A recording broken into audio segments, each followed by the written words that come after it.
Olá pessoal, aqui é Ricardo Casper, então vamos dar continuação aqui nas nossas aulas de linguagem C, né? Então hoje vamos ver aqui o que é uma variável, né? A variável é uma representação simbólica dos elementos de memória de um computador. Cada variável corresponde a uma posição de memória cujo conteúdo pode ser alterado ao longo do tempo durante a execução de um programa. Embora uma variável possa assumir diferentes valores, ela só pode armazenar um valor a cada instante. Eu sempre comento para pensar a variável como uma caixa. A gente consegue pegar um valor, um objeto e colocar dentro dela, e no momento que a gente quiser trocar, a gente abre a caixa e troca o que tem dentro. Diferente de uma constante, né? Uma constante então é um determinado valor fixo que não pode ser modificado ao longo do tempo, durante a execução de um algoritmo ou programa. É a informação propriamente dita. Um bom exemplo disso é o π, né? Ele é 3,141593. Então o valor de π é sempre esse, ele não vai ser alterado, né? Normalmente são fórmulas matemáticas ou qualquer outro tipo de valor que a gente não quer alterar ele conforme o fluxo do programa. Então, sabendo que a gente tem variáveis e constantes, a gente tem que saber também que existem os tipos para as variáveis, né? Por exemplo, o tipo de uma variável informa a quantidade de memória em bytes que a variável ocupará e a forma como um valor deverá ser armazenado. Há 5 tipos básicos de dados em C. A gente tem o tipo char, int, float, double e void. Então, o char ele ocupa 8 bits, que é a mesma coisa que 1 byte, né? O int 16 bits, que é a mesma coisa que 2 bytes, o float 32, que corresponde a 4, o double 64 bits, que corresponde a 8 bytes. O void ele não ocupa nenhum byte. Mais à frente a gente vai entrar em mais detalhes sobre o void. Ali tem as escalas deles, né? Por exemplo, o char ele vai de menos 128 até mais 127. Se a gente somar tudo vai dar 256 posições, de 0 até 255. Então ali tem a medida do inteiro, a medida do float e a medida do double. O e que representa o expoente, né? Então, um pseudocódigo em programação utiliza-se o termo código para representar as ações e instruções que serão executadas pelo computador, escritos em uma linguagem de programação, podendo ser ela C, PHP, qualquer outro tipo de linguagem. Um programa é um conjunto de ações e instruções escritas em uma linguagem de programação, também é denominado de código-fonte. Então, agora falando um pouco sobre fluxograma, utiliza então figuras para representar as ações e instruções e seu fluxo. As figuras mais comuns para representar um fluxograma são: então ali a gente tem o símbolo utilizado para indicar o início e fim do algoritmo, as setas que é para conectar um símbolo ao outro, indicando o sentido do fluxo de dados.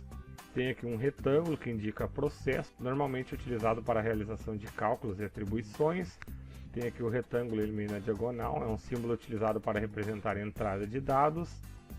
O símbolo abaixo utilizado para representar a saída de dados e o losango indicado para a realização de decisão, onde podemos tomar um determinado caminho caso o resultado da decisão seja verdadeiro, ou então outro caminho caso o resultado da decisão seja falso. Um exemplo aqui de fluxograma, né? A lâmpada não funciona, esse seria o nosso início, né? Então ali eu vou tomar uma decisão. A lâmpada está plugada?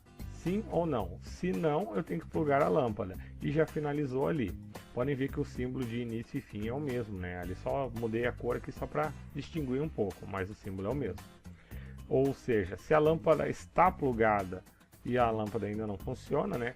O bulbo queimou? Se sim, trocar o bulbo. Se não, comprar uma lâmpada nova. Então esse é o fluxograma para a lâmpada que não funciona.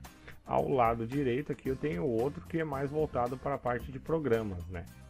Então, o início, digite o primeiro número, recebe o número. Digite o segundo número, recebe o segundo número. Mostra ali o resultado da soma é. Ali ele usou um retângulo para efetuar a soma, né? Isso ele não vai ser mostrado para o usuário. Quando é mostrado para o usuário é este símbolo aqui, né? Então, agora ele vai mostrar a soma. Então, estamos usando 4 figuras para efetuar a soma de 2 números. A gente está recebendo, está iniciando e finalizando, está mostrando e também está efetuando uma atribuição ali em um cálculo, né? Então uma tarefa ali, eu deixei aqui para meus alunos, recomendei fazer no PowerPoint, mas pode ser feito até numa folha de papel, como preferir. Criar um fluxograma que possua no mínimo 3 decisões, 3 entradas de dados, 3 saídas de dados e 2 processos. Muitos deles aí focaram na parte de, por exemplo, algo não funciona. Por exemplo, meu celular não funciona. Verificou se tem bateria? Se não, colocar carregar. Se sim, verificou se não tá com a tela quebrada. Ele fez várias verificações. Daí, para entrada e saída de dados, numa das decisões eles foram para uma loja comprar. Daí chegou na loja, a atendente perguntou se eles têm cadastro, foi a saída dela para o cliente. O cliente respondeu que sim ou que não, né? Isso foi a entrada de dados dele para a pessoa que está efetuando o cadastro. E a mesma ideia funciona no sistema de computadores. Os processos aqui podem ser feitos cálculos, atribuições para as variáveis, então aí fica bem livre para fazer esse aqui. Então, alguns operadores aritméticos aí bem simples, né?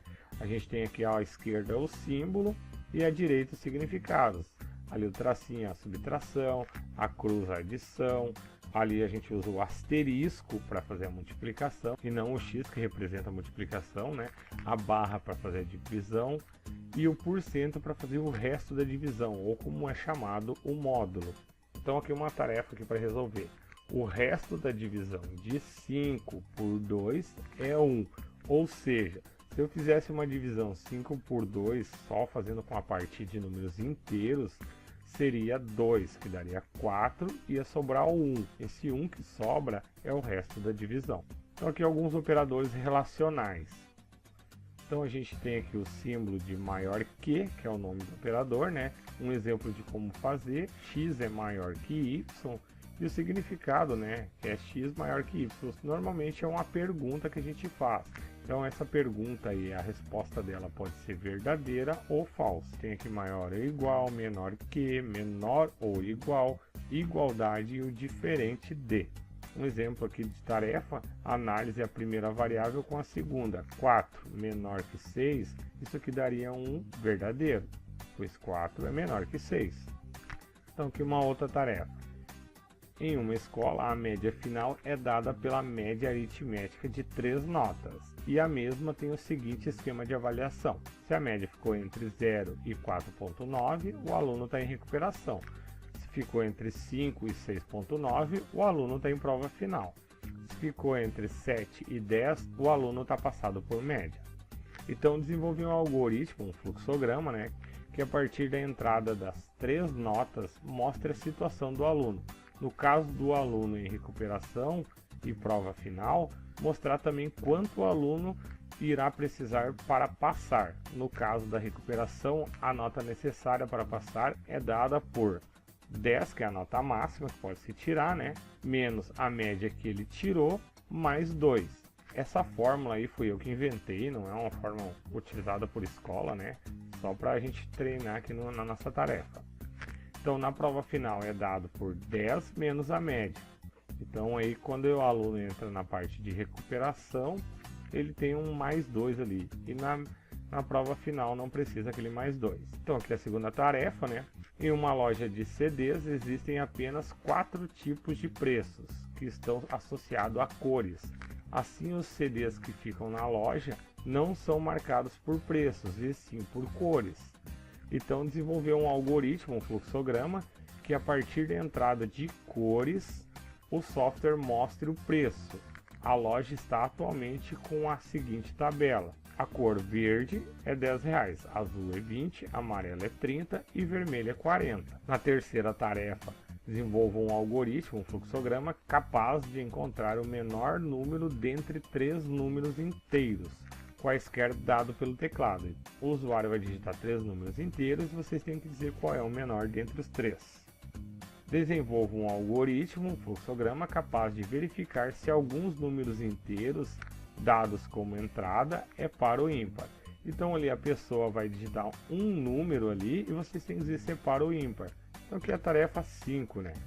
O João Papo de Pescador, um homem de bem, comprou um microprocessador para controlar o rendimento diário do seu trabalho.